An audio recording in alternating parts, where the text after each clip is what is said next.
சித்தப்பா வாடா 8 மணிக்கே வரேன்னு சொன்ன 8:30க்கு தான் வந்திருக்க. நாளையிலேருந்து ஒழுங்கா 8 மணிக்கு வந்துடணும். ஆ இது நம்ம சித்தப்பா கடைதான்னு சொல்லி வேலை செய்யாமல் என் தலையில் மிளகா வைக்கலான்னு பார்க்காத. ஐயோ இல்லை இல்லை. ஒழுங்கு மரியாதை போய் வேலை செய்.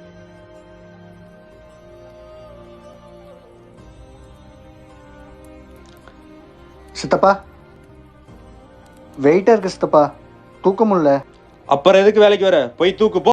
சித்தப்பா சாப்பாடு டைம் ஆச்சு, சாப்பிட்டு வந்து வேலையை பார்க்கவா? வேலையை முடிச்சிட்டியா? இன்னும் இல்லை.